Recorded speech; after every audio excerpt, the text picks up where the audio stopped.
సూటిగా straight questions Revanth Reddy ప్రభుత్వానికి ఒక 8 ప్రశ్నలే అడుగుతాను, ఎక్కువ కూడా అడగదలుచుకోలేదు. చాలా ఉన్నాయి కానీ డీటెయిల్గా మళ్ళీ అసెంబ్లీలో మాట్లాడతాం. I have a straight 8 questions. ఇవాళ ముఖ్యమంత్రి మరేదో ప్రజెంటేషన్ ఇస్తున్నాడు, దాని సంగతి ఏందో చెప్పాలి.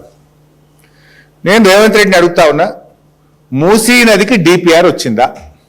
ఇప్పుడు నీ ప్రాజెక్టుకు నువ్వు చేయబోతున్నటువంటి ప్రాజెక్టుకు డిపిఆర్ ప్రిపేర్ అయిందా? డిపిఆర్ ఉంటే పబ్లిక్ డొమైన్లో పెట్టు, ప్రజల ముందు పెట్టు. ఒకవేళ డిపిఆర్ ప్రిపేర్ కాకపోతే ఎందుకు నువ్వు పేదల ఇల్లు కూలుస్తున్నావు? ఎందుకు ఆ పేద మధ్యతరగతి ప్రజలకు నోటీసులు ఇచ్చి నిద్రలేని రాత్రులు ఎందుకు గడిపేలా చేస్తున్నావు? నేను అసెంబ్లీ డాక్యుమెంట్ మీ ముందు పెట్టబోతా ఉన్నా. ఇది మొన్న పోయిన అసెంబ్లీ సెషన్లో జనవరి 2026. ఇది this answer is approved by honourable chief minister కింద చూడండి. ఈ సమాధానము ముఖ్యమంత్రి యొక్క సంతకంతో ఆమోదంతో ఆ శాసనసభలో పెట్టామని, ఇది శాసనసభలో ముఖ్యమంత్రి గారు ఇచ్చినటువంటి సమాధానం. Question number 1363. The details of the progress achieved regarding the Moosi revitalization project.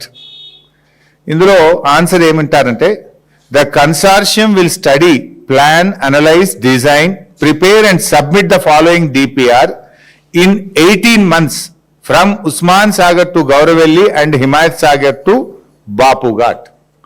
Himayat Sagar to Bapu ghat DPR ఇవ్వడానికి 18 నెలలు పడుతుంది అని ముఖ్యమంత్రి గారు అసెంబ్లీలో ఇచ్చిన సమాధానం. ఎప్పుడు ఇచ్చిన? మొన్న జనవరిలోని. ఇప్పుడు నెల రోజుల కింద, 2 నెలల కింద ప్రభుత్వం ఇచ్చిన సమాధానం ఇది. బాపు ఘాట్ నుంచి హిమాయత్ సాగర్ వరకు డిపిఆర్ ఇవ్వడానికి 18 నెలలు పడుతుంది, మేము ఒక కన్సార్షన్కి ఇచ్చినాము అని ప్రభుత్వం సమాధానం చెప్పింది. అంటే నీ డిపిఆర్ రావడానికే ఇంకా 18 నెలలు పడుతుంది. డిపిఆర్ఏ రాకుండా పేదలకు ఎట్లా నోటీసులు ఇచ్చినావు? డిపిఆర్ రాకుండా ఇండ్లు ఎట్లా కూలగొడుతున్నావు? అసలు నీ డిపిఆర్లో ఏమున్నదో తెలియదు కదా. డిపిఆర్ ఏమనిస్తుంది ఏజెన్సీ? ఎంత బఫర్ ఉండాలి, ఎట్లా గాంధీ స్టాచ్యూ కట్టాలి, ఎంత దూరం ల్యాండ్ ఎక్వైర్ చేయాలి, అవన్నీ బేసిక్ థింగ్స్ ఎక్కడ వస్తాయి? డిపిఆర్లో వస్తాయి. There is no DPR at all. DPR రావడానికే 18 నెలలు పడుతుంది అని అసెంబ్లీలో నువ్వే సమాధానం చెప్పినవు. డిపిఆర్ లేకుండా ఎందుకు పేదలకు నోటీసులు ఇచ్చినావు? ఎట్లా, ఏ బేసిస్లో నోటీస్ ఇచ్చినావు? డిపిఆర్ఏ లేకుండా 10,017 ఇండ్లు కూలుస్తాము అని గెజిట్ నోటిఫికేషన్ ఎట్లా ఇచ్చినావు?